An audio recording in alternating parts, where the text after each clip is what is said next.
এই বিয়ে সম্পর্কে কিন্তু আমি কিছু জানতাম না। ফোন করে কইলো বড় কাকা নাকি অসুস্থ, নিয়ে গেছে। তখন পর্যন্ত আমি কিন্তু আব্বার মাশাআল্লাহ সুবহানাল্লাহ। আমিও চাইছিলাম আমাকে বিয়েটা ধুমধাম করে হই, কিন্তু আমি যখন আপনার কথা শুনছি আমি দেরি করতে পারি নাই। হ্যাঁ বলে দিছি। আমি আসলে আপনার আগে থেকেই চিনতাম, দেখতাম।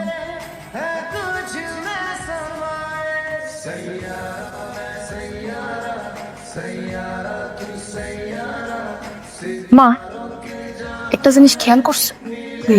ভাই না বিয়ের পর কেমন যেন বদলাইয়া গেছে না? আগে আমাদের লগে কত আড্ডা দিত, গল্প করতো, এখন তো ঠিক মতো খাওয়ার টেবিলে খাইতেও আহে না। দুলা ভাই আর পোলা বিয়া করাইলেন জানলামই না। তুমি কেমনে জানবা? যার বিয়ে তারই তো কই দেয়, ধর ঘেটি দে মাটি। হ্যাঁ, এখানে খারার উপরে বিয়ে করে। বুঝলাম খারার উপরে বিয়া করাই দিচ্ছেন। এখন কই নতুন বউ কই দেখি? ভাই তো ভাবিনি নিয়ে বাইরে গেছে। নতুন বউ না? খালু কেমন আছে? হ্যাঁ ভালো আছি বাবা। ভালো আছে? হ্যাঁ। ফোন টোন কেউ করলো না? বউ, এই যে তোমার খালা শাশুড়ি, সালাম করো সালাম করো সালাম করো। তোমার খালু শ্বশুর, আসসালামু আলাইকুম। পায়ে হাত দিয়ে সালাম করো। হ্যাঁ বেঁচে থাকো। ভাবি আসসালামু আলাইকুম, ভালো আছেন? ওয়ালাইকুম সালাম। ভালো আছে ভাই?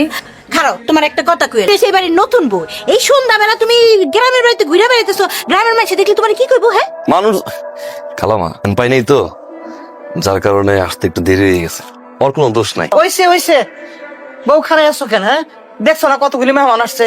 ঘরে যা যা আছে সুন্দর করে রান্না বান্না করো। মা আসো, আমার সাথে আসো, আসো আসো, রান্না করতেছে। তুমি বউ না না, আমি পরে খাবো। পরে খাবা খান, চেয়ার তো খালি আছে।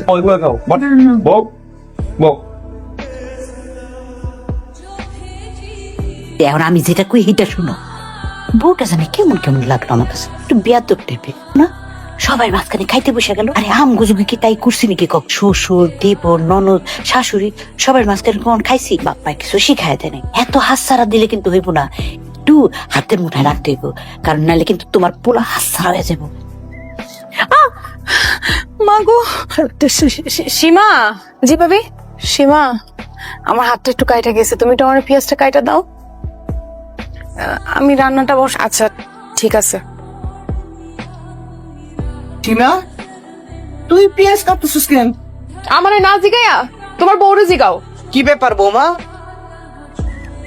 তুমি ওরে দিয়ে পেঁয়াজ কাটাচ্ছ কেন? আম্মা, আমি একটু সীমারে বলছি পেঁয়াজটা কাটতে। আমার আসলে পেঁয়াজ কাটতে গিয়া হাত কাটা গেছে, তো এই জন্য বলছি কয়েকটা পেঁয়াজ কাটা দেখ, আর আমি রান্নাটা বসাই দিছি। রান্নাটা তাড়াতাড়ি হয়ে যাবো। কেন, তুমি কি পেঁয়াজ কাটতে জানো না? তুমি কোনোদিন পেঁয়াজ কাটো নাই? তোমার কেউ শিখায় নাই নাকি ইচ্ছা করে হাতটা কাটছো? আমার এই মায়ের আমি কিন্তু রাজকন্যার মতো পালতেছি, ওরে দিয়ে আমি কোনো ঘরের কাজ কাম করাই না, আর তুমি আমার মায়ের দিয়ে সব কাম করাইতে চাইতেছো। কাপড় শুকাইতে গেছিলাম, তারের সাথে খোসা লাগে হাতটা কেটে গেল।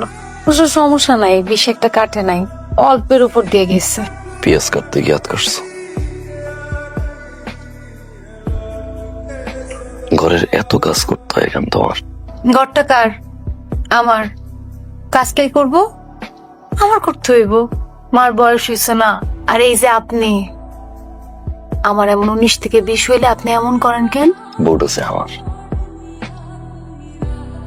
ভাগ্নের তো একটা ক্ষতি হয়েছে না, এখন তো ভাগ্নের একটা ক্ষতি করা লাগে, তাই না? হ্যাঁ, বাগদি তো গতি করা লাগে, কিন্তু ভালো ছেলে তো পাচ্ছি না। ওরা দেখছি সর্দার বাড়ির রাশেদ আছে না, রাশেদ রাশেদ তো সিঙ্গাপুর থাকে। সিঙ্গাপুর থাকে, ও তো আসছে। সীমারা দেখছে? সীমারা দেখছে তো, দেখেই পছন্দ করে তো আমার কাছে দৌড়ে আসছে। তোমার মনে নাই আবু লাল মিয়ার বউর কথা মনে আছে? শেষ পর্যন্ত কি করলো? লাল মিয়ারে লইয়া আলাদা হয়ে গেল, লাল মিয়ার মায়েরে বাইর থেকে বের করে দিল। শেষ বয়সে কিন্তু তোমার অবস্থা এরকম, তুমি যেরকম টাইট দিয়ে নাড়া।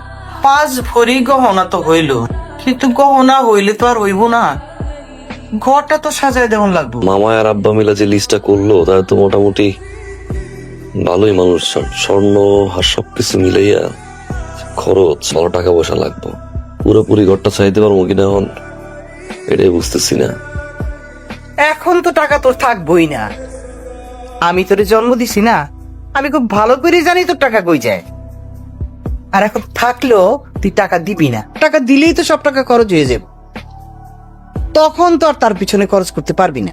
মা কি পানি পড়া খাওয়াইছে আল্লাহ জানে, দাঁড়াইতে গুলে দাঁড়ায় যায় আর বইতে গুলে বইয়ে যায়। সেক্ষেত্রে বিয়ের দিন তারিখ আগানো যায়, তাই না? আলহামদুলিল্লাহ। আলহামদুলিল্লাহ। আলহামদুলিল্লাহ। আসসালামু আলাইকুম হাজিরান।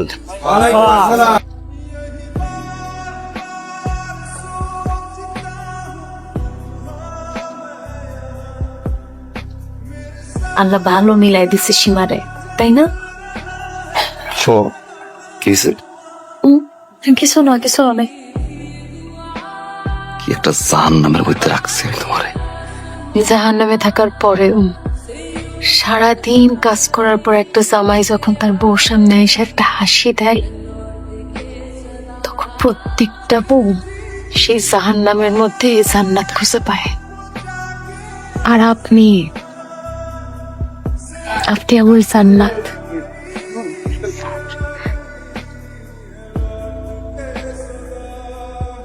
বউ, হ্যাঁ বল। এটা তুমি কি রাঁধছো? এটা তুমি ভাত রাঁধছো? আমি তো দেখতেছি যাও রাঁধছো তুমি। মানে ভাত এইভাবে রান্না করে? আমি কি অসুস্থ মানুষ যে এই যাও খামু? আমি তো সুস্থ মানুষ, আমি ভাত খামু ভাত। এটা তো যাও রাঁধছো তুমি।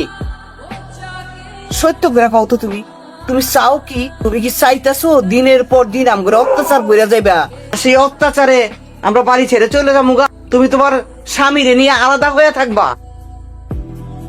মা, বিশ্বাস করেন আপনাদের কাছ থেকে দূরে থাকার আমার কোনো ইচ্ছা নাই। আজকে ভুলে ভাতটা নরম হয়ে গেছে মা। ওই কিসের ভুল? তোমার মা তোমার কিছু শিখায় নাই?